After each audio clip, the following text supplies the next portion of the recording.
Welcome to City Club of Portland's Friday Forum. I'm Courtney Nelson, president of City Club. For 100 years, City Club of Portland is where civic-minded people come together to make Portland and Oregon a better place for everyone to live, work, and explore. We're gathered at the Sentinel Hotel today, along with all of you listening on OPB or viewing on Portland Community Media or YouTube. The generous support of City Club's corporate sponsors and media sponsors enables us to put on the state's best civic programs week after week. Our media partner is Oregon Business Magazine, and our current Friday Forum sponsors are Chevron Corporation, Echo Northwest, Morel Inc., Northwest Natural, and Vacasa Vacation Rentals. Please join me in showing our appreciation for all of them.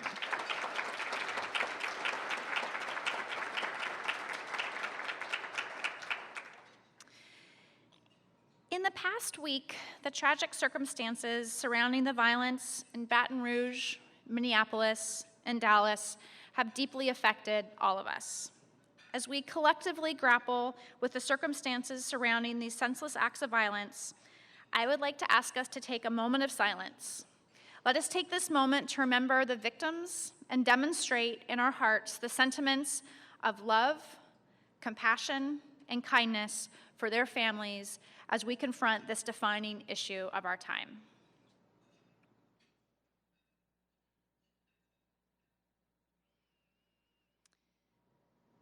We will be devoting our last Friday Forum of the month to this topic, and we hope that you'll join us on July 29th.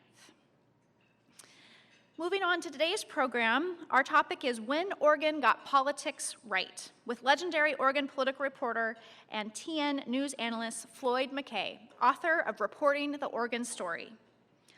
Oregon entered a new era in 1964 with the election of Tom McCall as Secretary of State and Bob Straub as State Treasurer. Their political rivalry formed the backdrop for two of Oregon's most transformative decades, and as they successfully fought for, lost, and won the governorship, veteran Oregon journalist Floyd McKay had a front row seat. In addition to Floyd as our panelist today, he's the author of Reporting the Oregon Story, How Activists and Visionaries Transformed a State.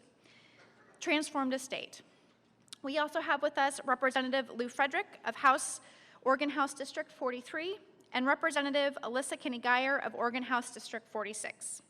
Our moderator is Tracy Berry of KGW News.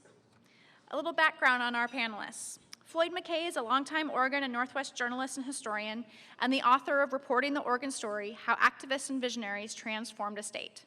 Portland audiences will remember him from his work as news analyst and commentator at KGW-TV from 1970 to 1986. McKay began reporting the Oregon politics in 1964 for the Oregon Statesman, now the Statesman Journal, in Salem, the same year that Tom McCall and Bob Straub won their first statewide offices. Representative Alissa Keny-Guyer has spent over 35 years working to eliminate poverty, promote cross-cultural understanding, invest in youth, protect the environment, and promoting civil rights. She was appointed to represent House District 46, which covers part of Southeast and Northeast Portland, in 2011. Our Representative Lou Frederick has represented North and Northeast Portland and the legislature since 2009, and he looks forward to representing the larger Senate district starting in 2017. His professional background includes 17 years as a television reporter with Channel 8 KGW. And our moderator today, Tracy Berry, can be seen weeknights anchoring KGW News, which she joined in 1985. In 2011, Tracy was honored at her alma mater to be inducted into the Hall of Achievement of the Edward R. Murrow College of Communication at Washington State University. Get a little go Cougs there, yeah. So thank you for being with us today, and Tracy, turning it over to you. Oh my gosh, already? Yes, so clearly I started my career at the age of 11. It was very unusual. I'm so pleased to be here today. And I do want to remind everyone, you know I love station breaks, commercials, everything of that nature, that for those of you listening on OPB, you were listening to the City Club of Portland's Friday Forum. I'm Tracy Berry of KGW News, and we are discussing Floyd McKay's new book, Reporting the Oregon Story, along with Floyd McKay, Representative Lou Frederick, and Representative Alissa Keny-Guyer. And Floyd, we are hoping that you will share with us a little overview of the book before we begin to grill you for all the juicy details.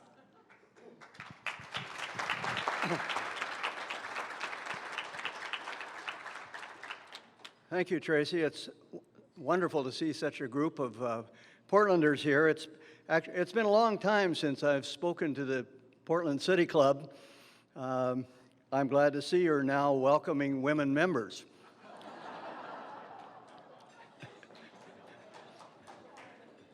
The spirit of Gretchen Kafori is in the house. The activism that led the City Club to widen its membership was typical of what was going on during the period of time that I call the Oregon Story era, 1964 to 1986. And this idea, the activists of the City Club movement, if you will, they were insistent, they were organized, and they were led by women. This is typical of what was going on during this period of time in which the subtitle of my book is How Activists and Visionaries Transformed the State. This was typical of the activism, and I'll talk about that a little bit later. That's the subtitle of the book. It's my attempt to expand the narrative a bit beyond the usual Tom and Bob story, although we all love those stories, and I certainly do some of that in the book. Traditionally, the Oregon story is defined as the beach bill, open beaches belong to the people, no highways on them. The bottle bill, recycling, kind of putting Oregon in the national headlines. The land use laws that are still looked at today as a model for the entire country. And the cleanup and protection of the Willamette River. My book adds a couple of chapters to that normal list of Oregon Story achievements. One of them is the Columbia Gorge Scenic Area, which was the last act, if you will. And I talk about the remarkable role of Nancy Russell, one of the interesting activists of that time. Most importantly, I think, I've added a chapter that I call the Portland Renaissance. Simple fact of the matter is that the Oregon story would not have been complete without laying the foundations for the very interesting and exciting city that we have today in Portland. And they were actually linked at the very onset. The very first chapter in my Oregon story accounting, if you will, was 1965, when a bunch of beach homeowners got going against a highway on the beach at Pacific City. And they got some other people engaged in them, including Bob Straub and Janet McLennan, who was one of the prominent activists of the time. That was the first big story in the Oregon story, as I account it. It was one of the few in which Tom McCall was caught out on the other side, and that all had to do with the relationship with the powerful Glenn Jackson, the chairman of the Highway Commission. And I talk quite a bit in the book about that relationship. It was the first time that we really began to look at the power of the Highway Commission and who ought to be controlling some of these decisions. And that then links directly into Portland, because by the time I got to Portland in 1970, we were already fighting urban freeway wars. The first one was Harbor Drive, and some of you may remember that battle. They wanted to build, they being the Highway Commission and a lot of other powerful players, wanted to build a freeway between the city and its waterfront. Today, that would be a no-brainer for us. At that point, the powers were lined up for it. And a bunch of people got together and formed a neighborhood organization that then became a citywide organization. And they started pushing back on City Hall. City Hall had people who were interested in this sort of thing. And there was an emerging group of urban planners, a lot of them associated with Portland State University and its moving into urban policies. And they pushed back. The second big one, and this was really the big one, was the so-called Mount Hood Freeway. No, it didn't go to Mount Hood. It didn't even come close to Mount Hood. It was a great title. An organization calling itself Sensible Transportation Options for People, STOP, wonderful acronym, and it really worked, began organizing against this Mount Hood Freeway. And at this time, McCall and Straub were on the same side. They were joined by Neil Goldschmidt, Don Clark, and some other leaders. And most of all, they were joined by people who began networking and working in a very cooperative way all across the city. Well, we won those battles. We won them all. Amazing. Pioneer Square came out of this, MAX, and the whole transportation system, downtown revival, housing, all of these things emerged primarily from the Mount Hood Freeway decision, because that was critical, but from all the stuff that was going on at that time. Bold leadership and vision was required, certainly, but there was also an enormous need for people to keep the pressure on all the time, because these things were not a slam dunk. Every single chapter of the Oregon story had powerful opponents, both financial and political, and they needed help from all sorts. I got to get my notes straight here. There we go. Many of these activists and visionaries were not native Oregonians. There was a period of time here that a lot of young people, young families were moving into Oregon because they saw this as a place that something good could be done, something big could be done.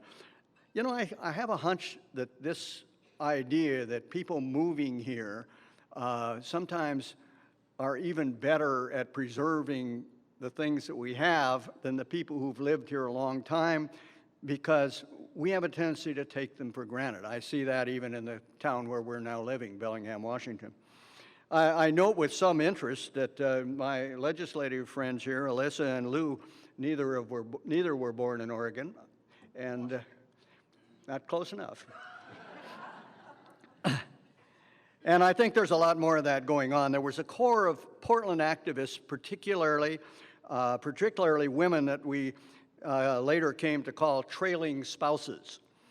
These were young, educated, smart, and ambitious women who simply, at that point in time, 60s and 70s, didn't have the opportunities to pursue those graduate degrees and everything because of the hiring practices of the day.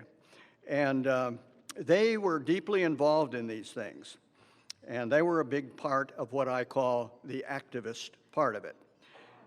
I think we also, all of these things were going on at the same time, and these people were working away kind of underneath the next layer down and transforming their local community while the national story was pulling people apart.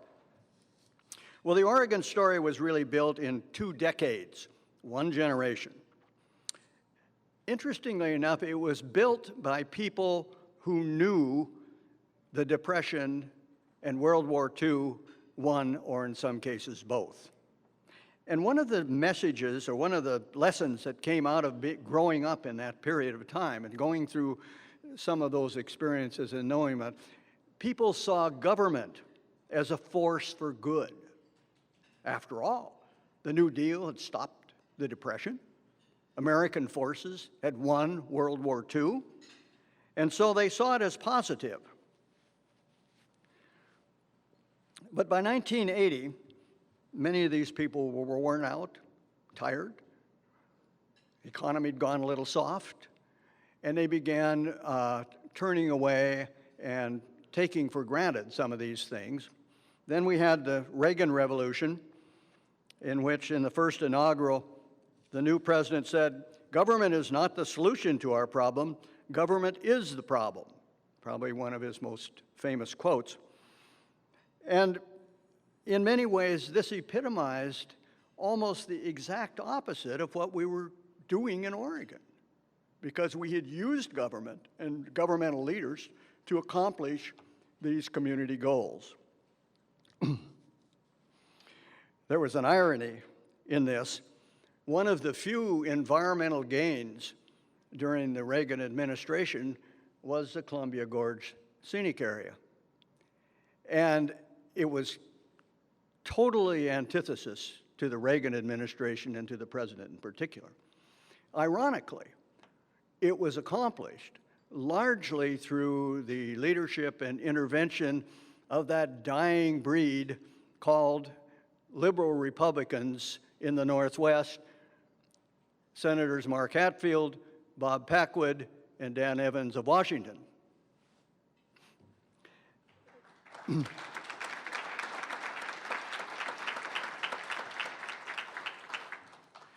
Well, with it all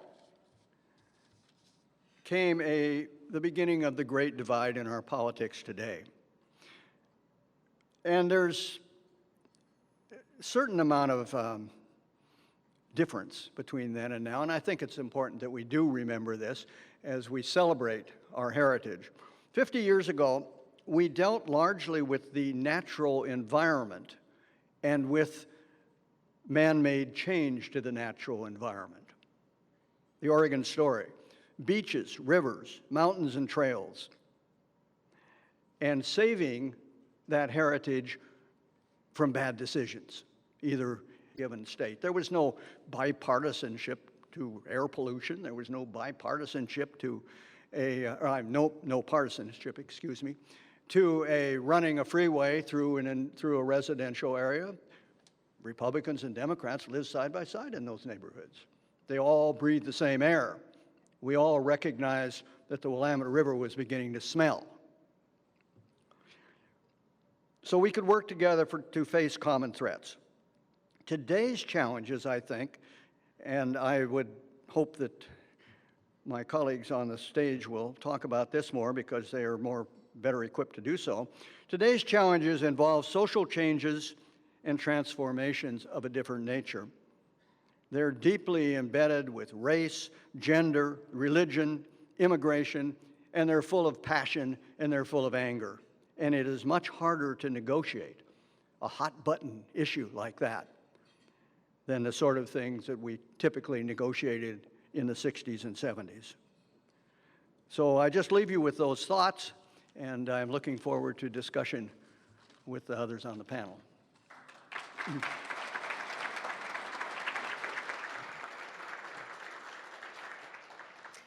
Thank you so much. And Floyd alluded to it, but how pleased we are to have with us today two names also very connected to the Oregon story. Senator Bob Packwood and Elaine Franklin is here as well. Please welcome them.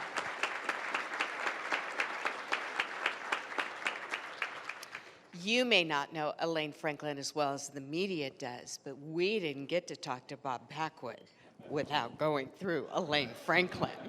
And I will tell you, it was not easy. But we're so glad that you could be here today. Thank you for joining us as well. You know, I kind of just passed paths a little bit with Floyd at KGW. I think we were there for about a year. And he was kind of a big deal, all right? I was very intimidated, you know. Hi, Mr. McKay. But Lou was not in that position. You had a much different relationship with Floyd than I did. Talk a little bit about working together at KGW, if you don't mind. Well, thank you, Tracy. I was lucky enough. I came in as, at that time, the youngest reporter at Channel 8 in 1977. It was clear that I didn't know what I was doing. So I ended up relying on talking with as many people as possible. And they would send me out on a story, on a political story or a community story of some form. And I would come back and I would write it, and then there would be something that doesn't happen that much anymore in the newsroom. There would be editors and other reporters who would come by and say, you know, you might want to check on this. Floyd was one of those people who would come and say to me, did you talk with so-and-so? Have you had a chance to say, to call this person? Did you know that this had taken place? To help give me context. And that happened throughout the time he was at Channel 8, and even after he was at Channel 8. He would, every once in a while, he would say, you know, you might want to look at this situation. And that's what it became. It became, for me, essentially a mentorship, to be able to get a sense of how I might tell the story better and who was involved. So I enjoyed that quite a bit. Did you think he had any hope at all, Floyd? Was it, you know? Be honest. Lou was very green, but he had what it took. He was smart and he was dedicated, and those things will overcome lack of experience every day. And it was a wonderful thing. We had a bunch of young reporters during that time, and a lot of them turned out really well. And it was a great pleasure to work with them. I think they all came to me because I kept this huge filing cabinet of stuff. When I moved from Salem to KGW, I brought 2 filing cabinets full of notes and clippings and every other darn thing, and I kept traveling with them. I traveled when I left KGW. I cleaned out the newsroom, and I think the institutional memory went with me. Well, but they wound up in Bellingham, and now they wound up in this book. Oh, Dixie, I bet you were so happy that all of that moved to Bellingham, right? Sure, honey, let's put that in the garage, right? I know. We'll get to you in just a minute, Alissa, but I have to share with you this one thing that I read in Floyd's book because it was so delightful. You know, we think so much has changed since 1960. This is how he described TV news in 1960. He was a newspaper reporter then. Our image was that of a smooth and inoffensive anchorman, a fast-talking jock, an entertaining weatherman. 56 years later, so much has changed, and yet, so much hasn't. Alissa, when I look at your very impressive resume, and I was listening to Floyd talk just then, I thought, that's you. You are the activist. You are the person who came to Oregon willing to change things, willing to jump in on so many different areas and then become, you know, a lawmaker, to go to the legislature. Certainly not a job for the faint of heart. How has your 5 years been there? What's your takeaway for Oregon? Well, first of all, I'm really delighted to be here and see so many people in the audience that were part of creating this story. And I feel very much like we are building on the backs of all the good work of so many people here. I also want to recognize Lou Frederick, who is a colleague of ours. I'm sorry. Yeah, Jeff Reardon, who's a colleague of ours. Any It's other the nose state? we look there. Yeah, you look a lot alike. Any other state legislators here? Okay, well, thank you, Jeff, for joining us. So I wanted to say that there were so many themes that were brought, that Floyd shared with us here, and also I read in the book before coming here, that actually echo a lot with what I see today. You know, you were talking about the era in which this Oregon story took place the backdrop was the Vietnam War, and how unique the leadership that Oregon had on a national stage with Senator Morse and Senator Hatfield, a Democrat and a Republican, coming together to very early on to oppose the Vietnam War, and how that really put Oregon on the stage, in addition to a lot of the bills that Democrats and Republicans came together around the bottle bill and the beach bill and the land use bills and the things that really do make Oregon very different. And that's a really proud history for us. But I also thought that it was interesting in your book that there was actually also a lot of political bickering, both between parties and within parties. And so sometimes I think we glorify that, and when we are having those fights now, I think, oh, how do we get back to a different era? But I think there's some common themes that actually are continuing. And the kinds of protests that are happening today, certainly there are some around international and the wars and things like that. But I think one of the really big, there's two big things that I would say are emerging issues that we as decision makers and activists are really reacting to. Some of that is climate change. This was not as much on the radar back when we were looking at preserving our natural resources, but now it's very much on the radar, and I'm very proud that Oregon has taken a lead nationally in this arena. We passed the Clean Fuels bill a couple of years ago to reduce our transportation fuel, carbon fuels, and then more recently our coal to clean legislation, where we are the very first state to say we're going to phase out the use of coal. So yay for Oregon for continuing that tradition. And the other thing I'll just mention, and I think we'll get into it, I don't want to take too much time now, but I hope we get into it, is our growing disparity, our income and asset disparity. This has really been growing since the 80s. We've had a divestment in housing.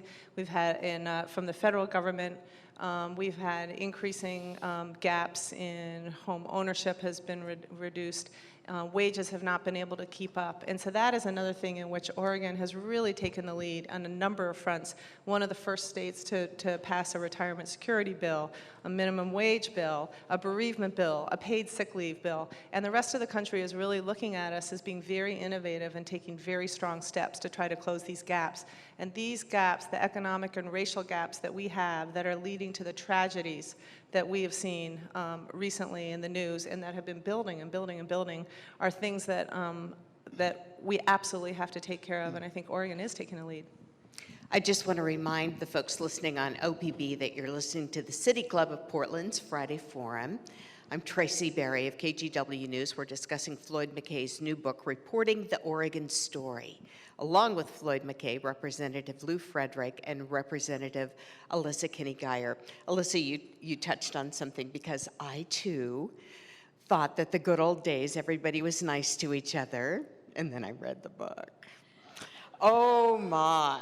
I couldn't believe it. Okay, Wayne Morris picked on Mark Hatfield. Mark Hatfield picked on Tom McCall. Everybody picked on everybody. They fought a lot, and it was not that nice at all when you hear the stories. So, but Floyd, you said, yeah, but in the end, they all kind of made up and moved on.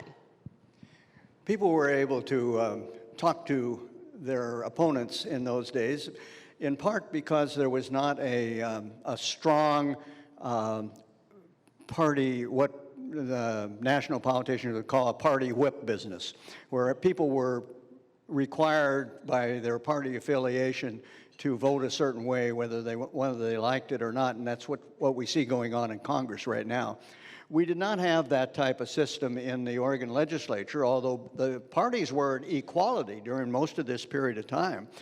The House in particular changed from Democrat to Republican in 1965 and was Republican through 1971 legislature, and then it switched over and went Democratic. And the Senate was too complex for me to describe in the time here.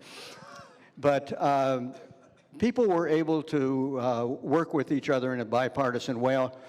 Some of the people who served at that time felt that it was because they didn't have large staffs at that time. Basically, every legislator had one assistant. Quite often, with the male legislators at least, it was his spouse. And the desks... How adorable. The desks at that time on the floor of the House and the Senate were also their offices. In the mid-70s, when they built the new wings, they also added new staff. Doors were closed that were once open, and the circulation of people with members of the other party declined to some degree. It's so important that legislators, I'm talking legislation now, I'm not talking about governors. Legislators really need to be able to find social occasions and other occasions when they can meet people without having to shout at each other's faces. And I think we need to find more of that. Certainly, God knows the U.S. Congress could use some of this. Is that possible, you guys? I know there's like lobbyist rules and all kinds of things. Well, I think there's also a problem that we have in that we actually don't shout at each other that much. What? No, I know. But part of the problem is that, in fact, our media now only deals with extremes. So you're not seeing the fact that we're actually talking with each other, that we're enjoying. Alissa is noted for being able to work with folks across the aisle and within the caucus in an extremely good fashion. She gets things accomplished. And it's not because we're shouting at each other. But you would never know that if you were reading the Oregonian or many of the other papers. Is Peter here today? There he is. Peter is one of the few reporters who actually gives context to what's really going on in Salem. And so what we see, what you see, is only the times when it's extremes that they're able to talk about. Unfortunately, as you know, KGW and the other 3 stations in Portland do not have bureaus in the basement of the Capitol anymore. So they only show up when they helicopter in to try to figure out what's going on based on a couple of paragraphs in the Oregonian. That's about it. So we don't have the kind of shouting and anger. We disagree on things, but that's what you only see. And so there's a belief that there's somehow this incredible antagonism daily there. That's not the case. I did have a little idea on that because, you know, resources being what they are, I don't see a great change coming in that. There's so many other avenues now to get your message out. And you're so good at this, Lou. I think you should start your own little, like, legislative Facebook blog, newspaper. Take us into those hearings live on Facebook. I mean, there's so many ways to do it. I'm not kidding. I think it would be great. We're going to talk about this. We'll do it another time. But I think there's ways to do this. But the real point is, and I think that it's a matter of context. One of the things that we did see were people working together, and you've got the context of people working together. And you didn't have, and one of the biggest issues we have right now in Oregon is the fact that most of the folks, as Tom McCall said to me, most of the folks in Portland no longer have relatives in the rest of the state. So there's not a sense that when you sit down at Thanksgiving dinner, you have Uncle George who's been working out as a logger, or somebody else who's fishing, or somebody else who's a wheat farmer. They are no longer there. So you don't have that connection. And as a result, you don't have just the familial sympathy that you might have otherwise. Yeah, that connection, for sure. Tracy, can I mention something? Yeah, jump in. Okay, anytime. This is on the question of the bipartisanship. I think another area where Oregon is a very strong leader and recognized for this nationally is in our health integration of mental health, dental health, physical health, our whole new coordinated care model. And we've already seen some tremendous gains in that, and we're one of the innovative, really the innovative states in this arena. Even though the website didn't work to get people covered, the healthcare delivery system is fundamentally changing, and a lot of that was the vision of Governor Kitzhaber, but it was also both parties. There were very, very strong bipartisanship, Representative Huffman and others from the Republican Party working with Democrats. So that's a very good example. I'd also say in the field of dental health, I'm on the healthcare committee, and I work with Representative Cedric Hayden from Grants Pass area, I believe. In mental health, that is certainly a very bipartisan issue. We are all touched by that issue. Toxics, trying to get toxic chemicals out of children's products. That was a bill that I had the honor of working on with Oregon Environmental Council, which again is a bipartisan environmental group with business people at the table. That was a bipartisan effort. We had 3 co-sponsors from Republicans, 3 from Democrats. We had a lot more Republicans than that voting for it. Not quite the same in the Senate. We always need an opportunity to put a little jab into the Senate there. Oh yeah, well, we'll expect that to change when Lou gets there. But these are things that did have bipartisan, and again, Oregon has the strongest children's toxic law in the country now, and I'm also pleased to say that we worked very closely with our federal delegation, and so Senator Jeff Merkley really took the lead in a bipartisan effort to reform the TSCA, the Toxic Substances Control Act, which was just passed by the House and the Senate, and this is the first major piece of environmental legislation at the national level in 25 years, and the first time under Republican Congress that EPA was given more tools to deal with reducing toxics. So I think a lot of that, again, was Oregon at the forefront and having a good partnership with our federal delegation. But Floyd, you know, when I hear them talking about bipartisanship and the work between the two parties, and yet when I look at your book and I read about the work between the governor and the Secretary of State and, you know, the work between the two parties, then I don't see that much of a two-party system still existing in Oregon in many ways. I'm probably not the best person to comment on what the current situation is in Oregon, except I can read the names at the top of the ballot. And I think the Republican Party, basically since 1990, has basically lost its bench. What happened is in 1986, Norma Paulus was defeated. 1990, Dave Frohmeyer was defeated, and the heart went out of the moderate to liberal Republican Party. There was no one behind them. There was no bench. And the result is they haven't had what I at least would consider to be a first-rate candidate for governor, maybe not even for Secretary of State. I couldn't comment on that, in all those years. And really, you need to have a governor to build other people within the party. Governors control a lot of appointments, they control a lot of the news, they control the budget that goes to the legislature, so many other things. And I think for a whole lot of reasons that I don't think anyone wants me to go into, the Republican Party right now is fairly moribund within Oregon. It's limited basically to rural and small town areas, and the demographics are moving against them very heavily and inexorably.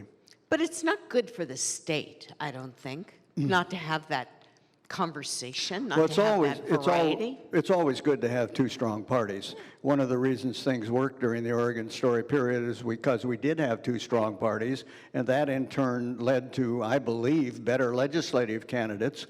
You had to work hard to win those legislative races, and the party that was out was putting a lot of pressure on the party that was in.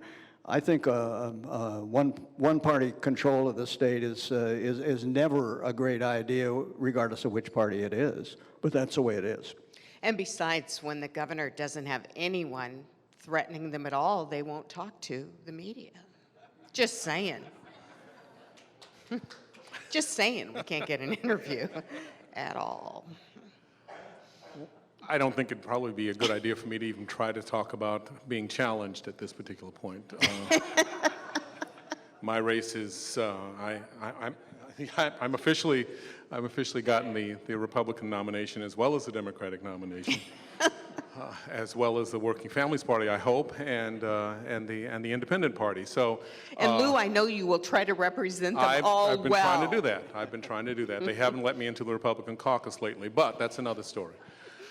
I think, though, that we're also dealing with the fact that many of the folks do not, again, have the communication that used to take place. We simply don't have the knowledge of what's going on in Klamath Falls right now, or for that matter in Ontario or Burns. I mean, we got a lot more information about Burns in this year than we have in since I was probably at Channel 8, you know, when I was covering Burns quite a bit. But we simply haven't had that kind of coverage, and that's despite the fact that we probably have a greater chance of getting information, we just aren't going after it. I would also say that just from an outsider's point of view, it doesn't seem that desirable to run for office. When I was reading Floyd's book, you mentioned that unless it was really a big deal, you know, politicians, you didn't really dig into every little tiny aspect of their personal life. They were allowed to have a personal life. That's just not the case anymore. Who wants to do that? It just doesn't seem like it would be that great of a gig. There's so many hurdles today that are greater than at that time. One of the big ones is money. I mean, fortunes are spent on these races. big, big money. And I know especially at the national level, but even look at contested legislative races, so much money. And you're right. There's a glare of publicity that probably didn't used to be quite as strong, although it's ironic that in the 60s, 70s, and this period where Oregon really had quite a strong local media, all 3 television stations. The Oregonian was still strong in those days. There were strong papers in Salem and Eugene, for instance. Now, not much strong anywhere. Portland has become a media desert almost. And yet, somehow people... He means that in the nicest way, I'm sure. No, I'm teasing you, Floyd. And meanwhile, people, I think, feel the intrusions, particularly of social media. There are no secrets from the cameras, no secrets from Facebook and Twitters and all the other things that go on these days. And a lot of people just don't want to expose themselves to that sort of thing. It's remarkable to me how many, what I perceive from the outside as being very strong legislators you have in this state at this time. I don't know anything really about the statewide elected officers. This is the first batch of statewide elected officers that I couldn't call people by first name, and I don't know these people anymore. Well, you need to move back. That is my solution for that. But I mean, I do think it's true. I look at my teenage girls and I think, oh my gosh, thank heavens there weren't cell phones in my day, right? Oh man, it's just, there's no safe place. No safe place. When I was reading the book, one thing that struck me on the chapter, they were talking about the effort to block the nerve gas being moved from Japan, Okinawa, to Hermiston. And while some of the people in Hermiston were sort of, I don't know, right? They're used to having the toxic chemicals there. The more the state looked at it, the more they thought, you know what? This is not good for our state. We don't want this for our people. You're not going to bring that through. And they really stood up and took a stand about that. And of course, what immediately popped into my mind, oil trains in the gorge. Now, I know they're already running, which is harder to put a stop to. But where's the leadership on that? I mean, is it possible for people to come together to look at that and maybe say, that's not what we want. We don't want a port in Vancouver. We don't want the trains in the gorge. You know, I'm not saying that's what they should say, but is it possible? Where is the leadership It's very today? possible. And Who in are fact, the leaders then that it's very would do possible, that? And I think that you have a number of folks who have been right in front on that, as well as organizations. Many like what Floyd has talked about in the book. I mean, I've heard the activists. I would suggest, I've heard the activists. Yeah, I haven't heard the leaders. you haven't heard people speak about it, although they've been speaking about it, because the report, there's no, well, there are a couple. Not true. We've covered that issue. I'm not buying it. You haven't, then why haven't you come to I talk? want to know who the state Why leaders haven't are. you come Where's to the talk? governor? Tracy, Why aren't they in motor? Tracy, there are a number of states representatives and senators who've been speaking about this for some time. You need to talk louder then. We've been, how loud do we need to speak? I mean, Big groups. that's the point. I mean, truly, there are folks who have been, I mean, we could go, there's a list of the Environmental Caucus in the Oregon House, in the Capitol, that has been talking about this for quite some time, putting out notices and letters and news releases and things like that that are not covered. You're not going to cover a news release. No, but I recognize that. But I mean, the fact is, the information is out there. It's not, we're not asking you to cover a news release. I recognize that that's the case. But the fact is, the information is out there, and it's being presented to whom? Because you don't. So there's going to be strong leadership that's actively, you think, coming together as a group to say no. Yeah, I'll just say I think there is strong leadership. I know that Speaker Kotek and Representative Barbara Smith Warner, who had a bill to try to help the state prepare its first emergency responders to act in response to this kind of thing and be more prepared. I think one of the challenges, this is an interstate commerce issue, and the state has very limited ability to say, you may not bring this. Our ability is more, and so it's a very challenging, it requires activism at all different kind of levels to change some of the federal laws. We've made some progress, thank you to Representative Barbara Smith Warner and Speaker Kotek and others in the Environmental Caucus, which we are both a part of, in pushing this issue and related issues to this, the coal barges and others that come through the Columbia. One of the things that I've done in my dotage has been to go back to reporting. And I've been writing for the last 4 years, I think, for a online news service coming out of Seattle called Crosscut. And my beat in the last 4 years has been oil trains, coal trains, and the fuel pipeline. And I'm happy to report that the activists are alive and well. Yes. When we started on this beat, there were about 6 of these coal export plans. There's, at this point, only 1 remaining, and I think the chances of that are somewhat slim.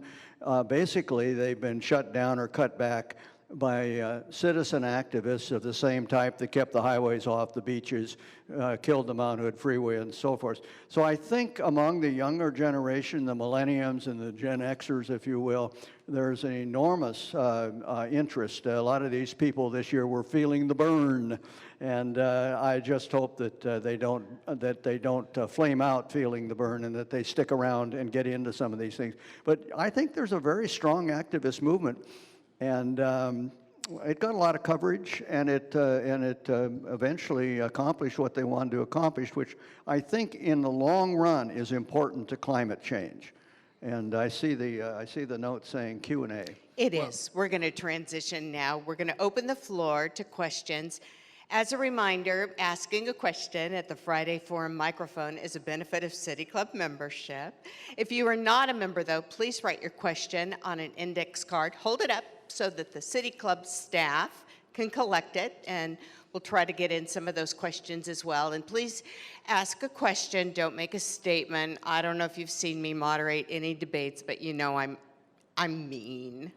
Seriously. I'm just like, yeah, what's your question? So just a little warning there. Okay, question time. My name is Edward Hershey. I'm a City Club member. When my wife and I came here 11 years ago to take positions in higher education, we were very surprised and distressed at the state of public education in Oregon, and soon figured out that part of the problem was what I can call government by public referendum. Yet again, this time from the other side, we are about to see what probably will be the most expensive and perhaps vitriolic campaign in the history of the state over the gross tax proposal. Again, government not by legislation, but by referendum. Is how big a problem has it been through all the year that it is so easy to get on the ballot and to effectively have this dialogue be not in the halls of the Capitol, but on television and in the newspapers through these referendum campaigns? I want to make just one quick comment on that. The referendum system also reflects where the public's mood is at a given time. During the period of the Oregon story, 64 to 86, the use of the referendum and initiative was at the lowest level since it began in 1912. And the reason for it was that people thought they could get results from their elected officials, and they didn't need to go to the streets. And I think the more of those you see, the more it's an indication, it's a thermometer, if you will, of the public fever. Can I try to answer that? Quickly. Okay, so I just want to say, Ed, thank you for the question. One of the things is that we require a supermajority in the legislature to do any kind of revenue increase, and that is very hard. And it goes back to the question of why do we have such a bifurcated system right now? You might have moderate Republicans that recognize the need for revenue and want to be able to vote for it, but would be primaried. Just as we had Representative Jim Thompson was a Republican, moderate Republican, who worked very hard on our emerging health care integration, and also supported marriage equality. And he was primaried by somebody who did not agree with those positions. Those were the two positions that he ran on, and he lost the race. So those dynamics make it very hard for Republicans and Democrats to come together and debate and pass a revenue bill. And in my view, I don't think we're ever going to get significant revenue increase in the legislature because of those dynamics. And I think that Governor Kitzhaber tried to pull people together, Governor Brown has, and it hasn't gone anywhere. I think that's why we're in the state we are. Jeff Carr, City Club member, and I want to thank you, Tracy, for the question about oil trains in the gorge. Very important question. And also, it's great to see Senator Packwood here. My question kind of gets to that. Floyd, could you talk a little bit more about how a very reluctant President Reagan was convinced to sign the Columbia Gorge Scenic Area Act, a greatly prized asset that we have now? That was there's an interesting story there. The bill was passed through the Congress, and it had a period of time that the president either needed to sign it, or by not signing it was what was called a pocket veto. They were about a day away from this, and Bob, check me if I'm wrong on this, but the Senate delegations from the two states were working it hard, and several of the cabinet officers in Reagan's cabinet had called for a veto, including Don Hodel, who was had been with the BPA and was a Portland guy, and he was Secretary of Interior at that time, or Energy, I can't remember which it was. And the story that I get is that it came down to the final quarters, and Hatfield picked up the phone and called Hodel, and worked Hodel over a little bit. We don't know what he said, but we do know that all budgets went through his committee, including Hodel's budget, and I suspect that Mark may have had something to do with Hodel's appointment to high positions. Hodel then, after the phone call, changed his mind, called Reagan and recommended that he sign the bill. The bill was duly signed. There's more to it, of course. That's all that I know. City Club member. Floyd McKay, you now live in Washington State, a neighboring state that has a more robust Republican Party statewide than Oregon's. What's the difference between the two states? I'm sure that my Republican friends in Washington would be pleased at the word robust. I'm not sure that I, however, would agree with that. You know, for many, I think that the Republican Party is in better shape in Washington than it is in Oregon. I'll tell you one of the major reasons is that the Republican side of the state, if you will, you know, we talk about the Cascade Curtain. The west side is predominantly Democrat and centered around the Puget Sound. The east side is primarily Republican. But the difference between the two states is in Washington, there are real urban centers. Spokane is a major urban area. The Tri-Cities is a very important urban area. Even Yakima and Wenatchee. All of these are more substantial, if you will, urban areas than exist in Eastern Oregon. I love Eastern Oregon, but there are no major cities in Eastern Oregon, and not. So there's a difference, there's a population difference that's significant. And that helps. I think that's a major reason, quite frankly, but I think from a statewide standpoint, electing a Republican governor is extraordinarily difficult. They've not elected a Republican senator since Slade Gorton lost to Maria Cantwell. So I would say, yes, the Republican Party is in better shape in Washington than it is in Oregon. But I would say that we're part of the left coast, no question about it, along with California. I don't see that changing because I think the demographics are all moving that direction. Virginia Cornyn, City Club member. Mr. McKay, you did a wonderful job of summarizing successes in this state of bringing people together around issues that were arguably more clear than the issues of bias and the economic gaps and things. What would your top piece of advice be to Representative Frederick and Alissa Keny-Guyer and those who are dealing with the problems today as to how to approach these issues, which are far more emotionally and fear-based? That's a tough question, and I don't know the answer to that, and I suspect that they're better equipped themselves to understand it than I will from the distance of Bellingham, Washington these days. I think that dialogue, continued dialogue, I like the idea. Back in the period I wrote about, one of the things the legislature used to do was to have interim committees between the sessions. I suspect that they still have, even though they may not call them interim committees.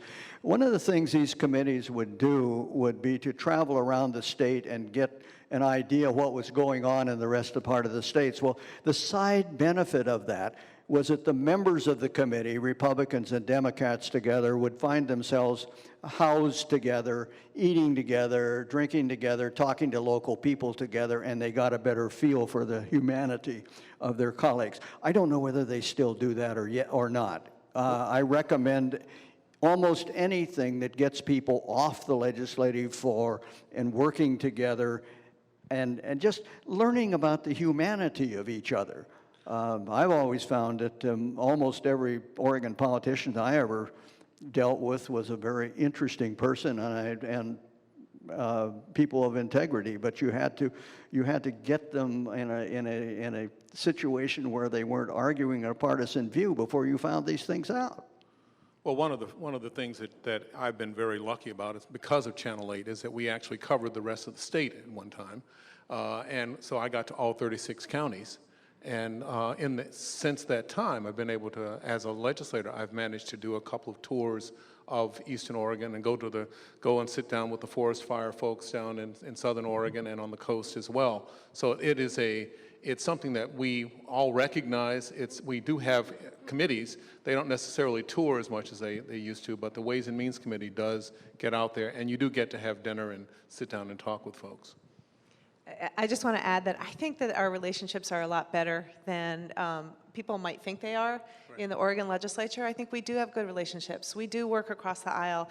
Lou is particularly good at reaching out to rural areas. And I think one of the signs of incredible unity in the Oregon House took place in the last 24 hours of the 2016 session when Representative Vic Gilliam from Silverton, who is suffering from Lou Gehrig's disease right now, carried a bill for the third time in a row to have the statue in National Statuary Hall be Mark Hatfield.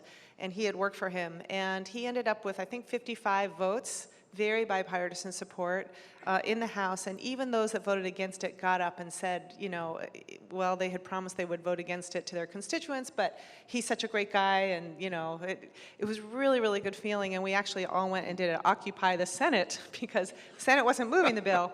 And it was a great show of solidarity. I have this funny joke about the minority leader, Mike McLean, looking at those of us from Portland going, oh, this protesting really feels good. It was the first time many of them had ever been in a protest. He's like, this is Occupy I the must Senate. say that I have this image in my dream, and Bob, you'll laugh at this, of the two existing statues in Statue Hall being replaced by those eminent gentlemen, Tom McCall and Mark Hatfield, who thoroughly hated each other, forced to live into eternity in the same granite hall. We are out of time unless y'all just want to quit work and hang out here today, which would be fun. But for OPB's sake alone, we must wrap it up. Thank you. If this program has inspired you to join City Club today, you can do so at the table at the back of the room. As a reminder, Mr. McKay's book, Reporting the Oregon Story, will be available for purchase, and he can also sign it for you. I'm Courtney Nelson, president of City Club. Please join me in thanking our wonderful panel today, as well as Ed Hershey and Bobby Regan of the Friday Forum Committee. We're adjourned.